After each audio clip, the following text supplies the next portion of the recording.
This weekend, our theme could be summarized by the phrase, "It's better to give than to receive."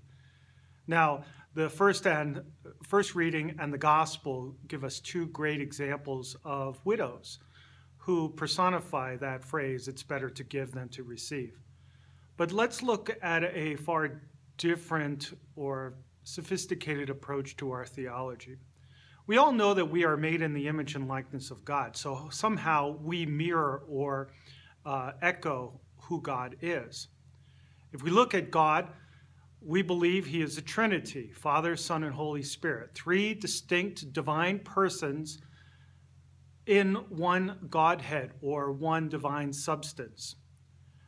Each person is perfect, all-knowing, all-loving, ever-present, creates the world, doesn't need us or any of our actions to make him better.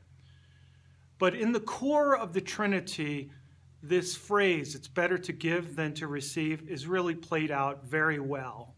And it is a model for our lives. All three distinct divine persons give each other completely in self-gift to each other, expecting nothing and really not needing anything in return. The Father begots the Son.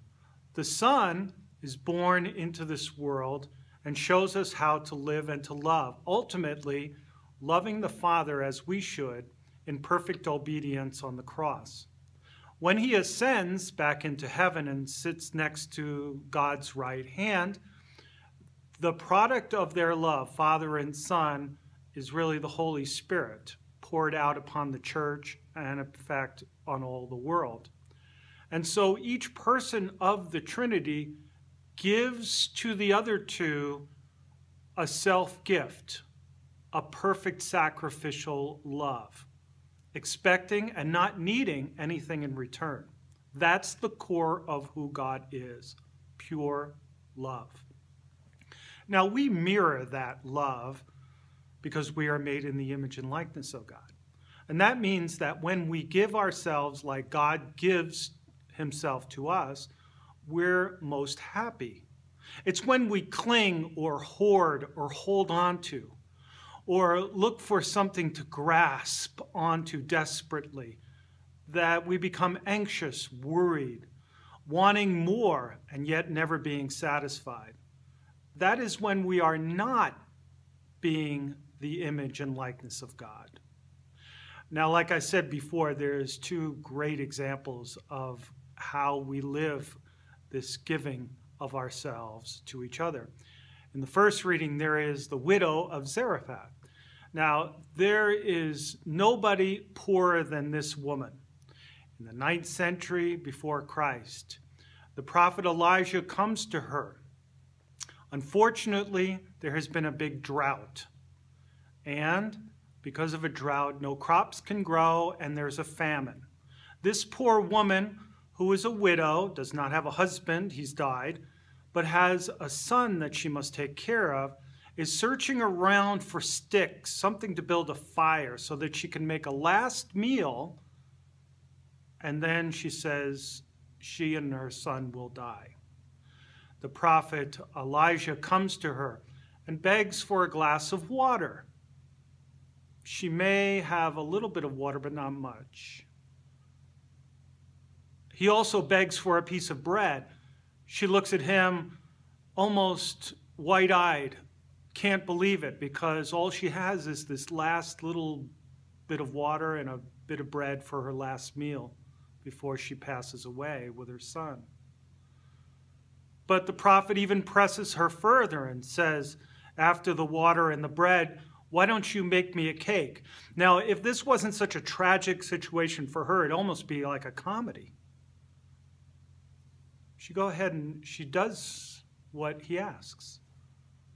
She gives everything that she has to him.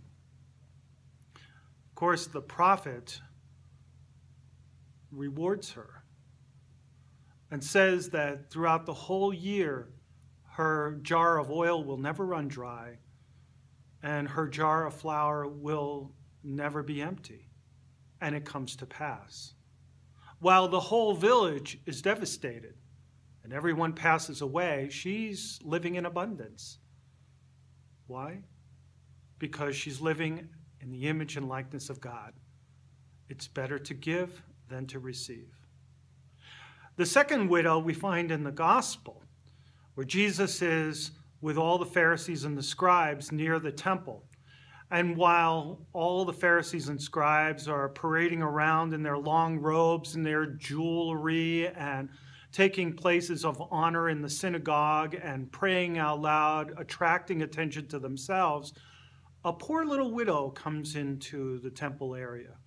She simply kneels, sits quietly, prays her little prayers, but then she drops the last coin she has to her whole name in the collection for the treasury of the temple, according to the commands of the Lord.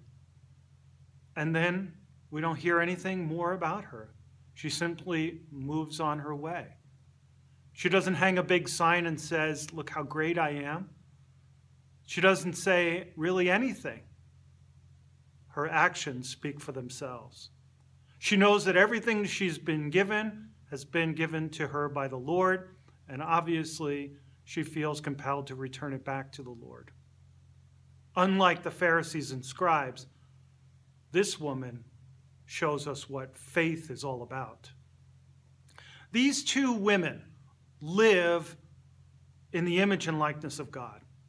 They live the inner core of who the Trinity is, and that is self-gift. They don't ask for anything in return. They just give. And isn't that really the secret to life? We find that the more we hoard, the more we hold on to, the more we seek to grasp, the more we get worried and anxious. And that's not living in the image and likeness of God. But the more that we give of ourselves, who we are, to one another, our time, our talent, our treasure, the more that we expend ourselves, the more we really get in return.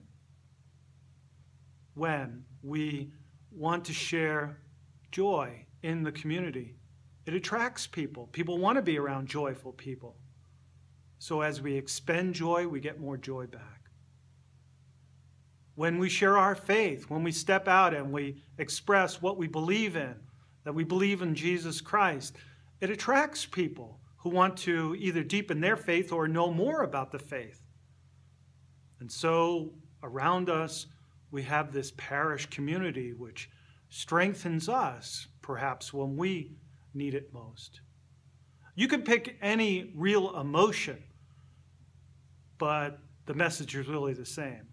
The more we expend for one another, the more we get back in return. And so the lesson this week is, it's better to give than to receive. Or rather, in giving, you receive so much more. God bless.